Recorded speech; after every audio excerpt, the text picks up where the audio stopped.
To get, en fait, c'est comme un super verbe puisqu'il est très souvent utilisé en anglais.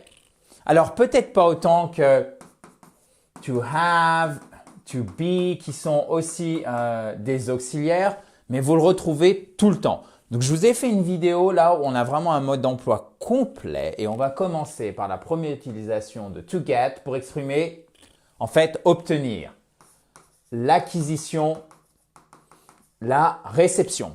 For example, alors juste avant quand même, to get, ça fait, si je puis dire, got. Ok, c'est un verbe irrégulier. Parfois, vous verrez aussi en anglais américain gotten. Ok, mais c'est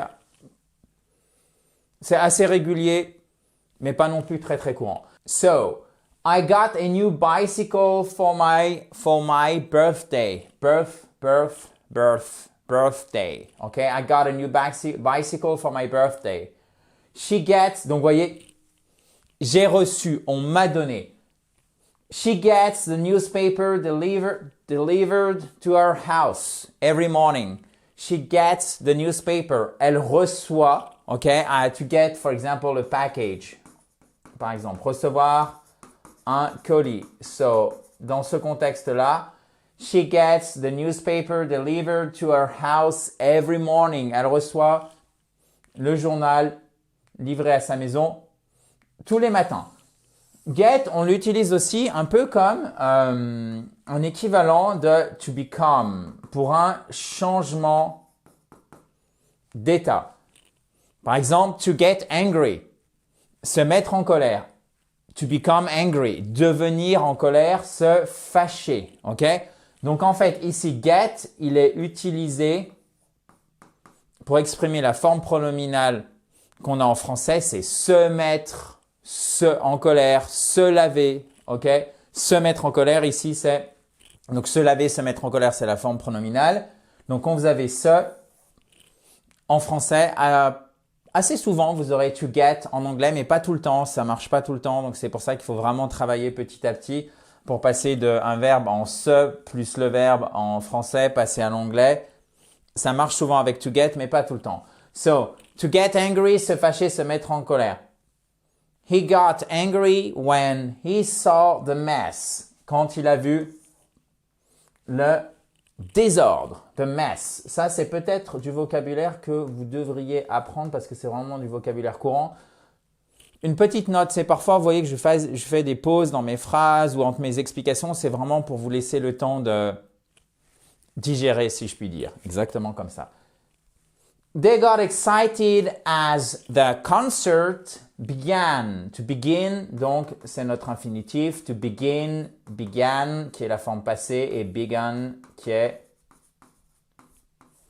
le participe passé. To get excited. Alors, ce n'est pas s'exciter. Ça, c'est une mauvaise traduction. C'est s'enthousiasmer en bon français. Vous voyez, s'enthousiasmer, forme pronominale aussi. Ils se sont enthousiasmés.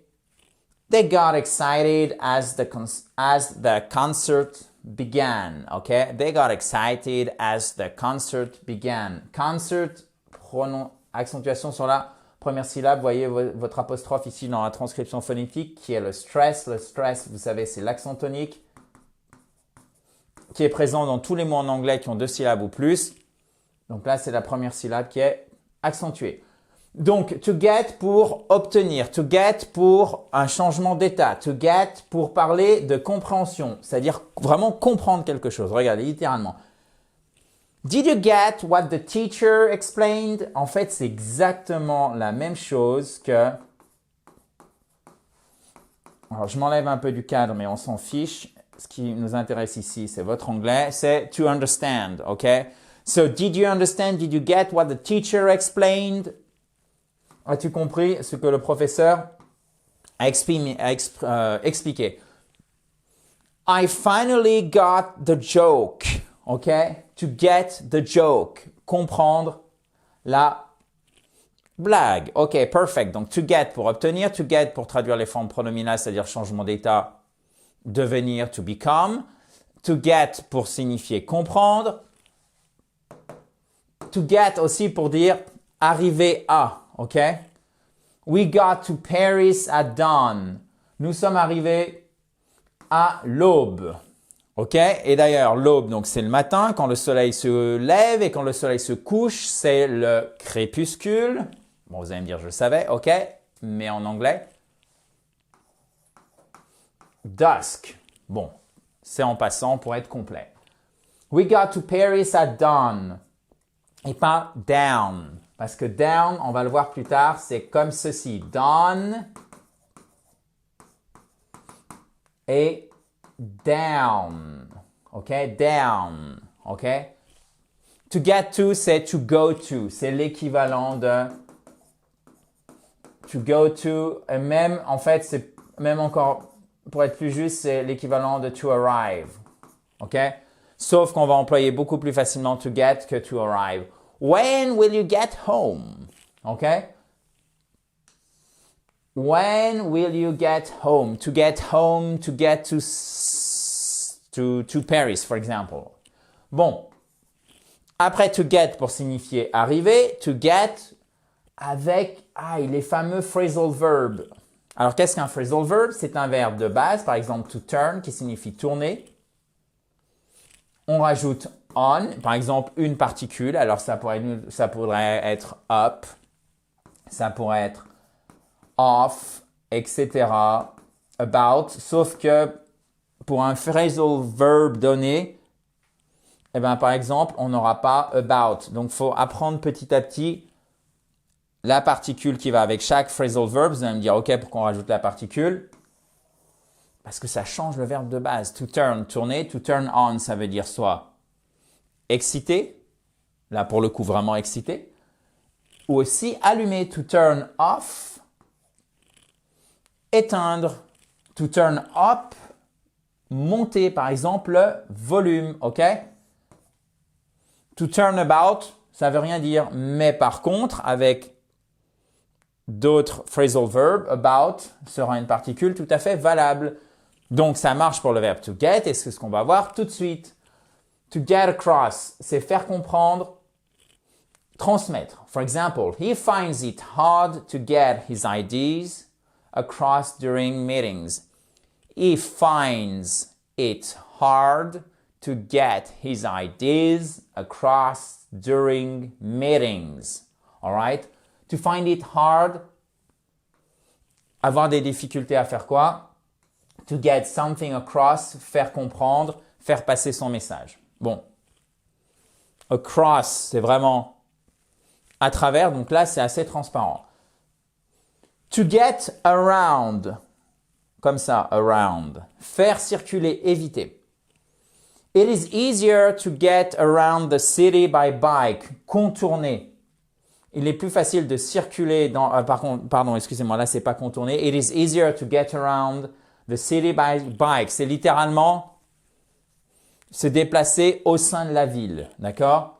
Il est plus facile de circuler dans la ville à vélo.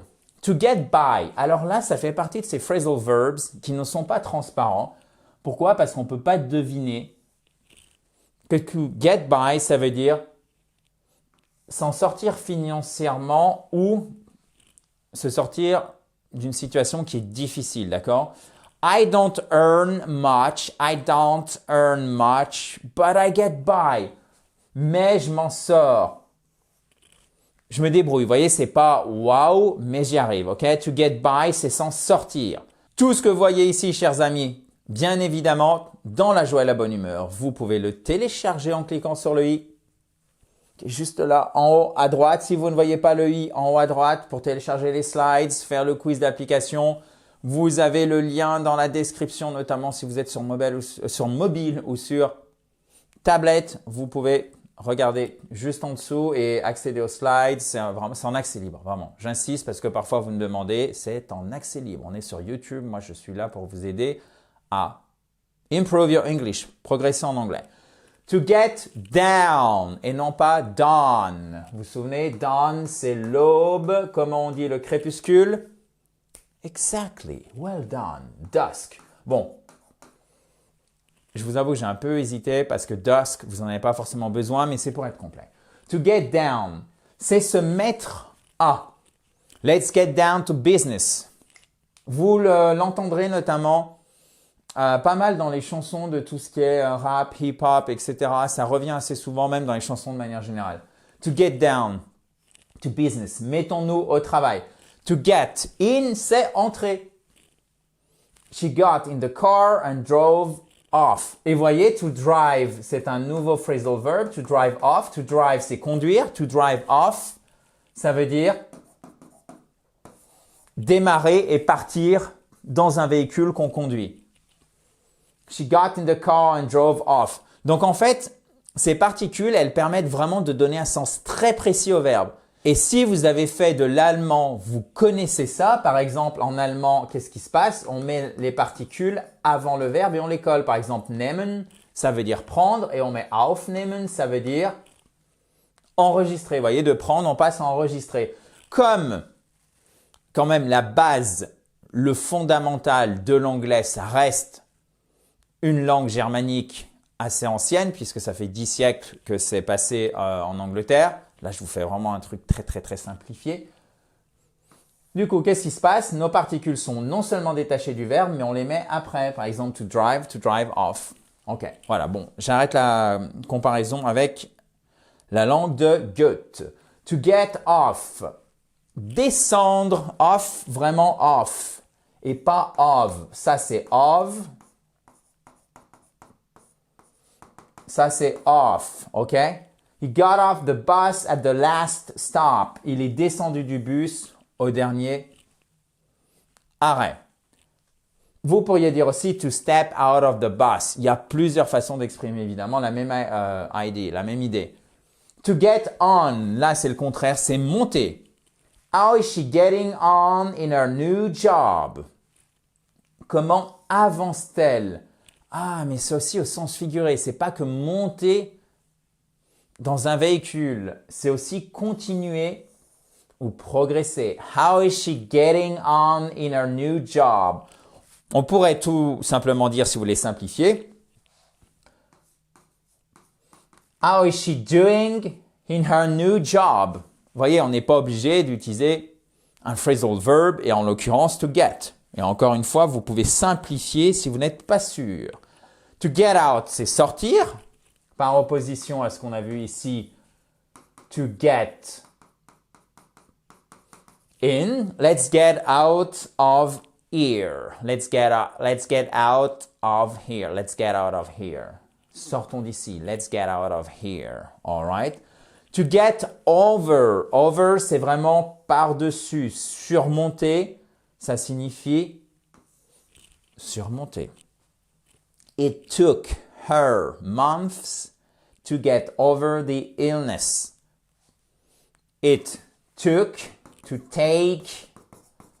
Je vous précise jamais les verbes irréguliers, du coup j'ai décidé de le faire pour que ça soit clair pour tout le monde. To take, took, taken. So, it took her months to get over the illness. Pour surmonter la maladie. Il nous en reste encore 3. Tenez le coup, chers amis. To get through. Finir, compléter, c'est littéralement passer à travers. I finally got through all the paperwork. J'ai enfin fini toute la paperasse. Paperwork, c'est paperasse. Il y a aussi une expression idiomatique pour dire vraiment la paperasse. C'est red tape. OK? I finally got through all the paperwork. To get up, stand up for your rights. Ok, vous connaissez ça. Get up, c'est se lever. I get up early every morning. Easy peasy. Je me lève tôt tous les matins. To get together. Bon, là, c'est aussi assez transparent. Se réunir, rencontrer. Let's get together this weekend. Rencontrons-nous ce week-end. Réunissons-nous ce week-end, se réunir, etc. Donc ça, c'était pour nos phrasal verbs. On a aussi, évidemment, des expressions idiomatiques. Alors là, elles sont, à mon avis, moins transparentes. Par exemple, to get the hang of something, c'est littéralement prendre le coup pour faire quelque chose, d'accord? To hang, vous voyez, c'est suspendre. Donc, c'est semi-transparent, je dirais, comme expression. So, for example, it might take you a while to get the hang of driving a manual car. Manual car. D'ailleurs, je vous donne un mot que vous verrez souvent, c'est clutch. Puisque la plupart des voitures, notamment aux États-Unis, sont toutes automatiques. So, on vous parlera souvent du clutch qui est l'embrayage. Qui aurait cru qu'aujourd'hui, on parlerait d'embrayage dans cette vidéo? Et oui, tout est possible, chers amis. Ça fait aussi partie de l'anglais. It might take you a while to get the hang of driving a manual car. To get cold feet. To get cold feet. C'est même pas avoir peur. Parce que avoir peur, c'est to get scared. Vous voyez comment on utilise to get pour... En fait, c'est s'effrayer, littéralement. Devenir peureux. C'est notre changement d'état qu'on a vu juste ici. OK? To get scared, avoir peur. So, avoir la trouille. To get cold feet. Et dernière expression, ah ben non, on va juste voir, un exemple, j'allais vous dire des bêtises. He got cold feet before the presentation. He got cold feet before the presentation. So, to get the hang of something, to get cold feet, and and that's it. Décidément, je ne sais pas pourquoi, je voulais absolument une troisième expression. En fait, pour tout vous dire, j'aurais pu vous en donner, je pense, 20 ou 25. Ce sont des exemples à titre d'illustration. Il ne faut surtout pas chercher à tout apprendre par cœur, s'il vous plaît. Pensez bien à ça. Okay? So I hope you like this video. If you have any questions, please let me know. Thank you very much. Juste en dessous, vous pouvez mettre un commentaire. Et si vous ne l'avez pas fait, vous devriez vous abonner à cette fabuleuse chaîne YouTube en cliquant sur le bouton rouge en bas à droite. À très vite, chers amis, dans la joie et la bonne humeur, in a joyful atmosphere. Alors, je sais que certains d'entre vous, je vous l'ai dit au moins 50 fois, vous le connaissez par cœur, mais c'est aussi pour penser aux petits nouveaux, si je puis dire. C'est peut-être ton cas. En attendant, à très vite, in a joyful atmosphere.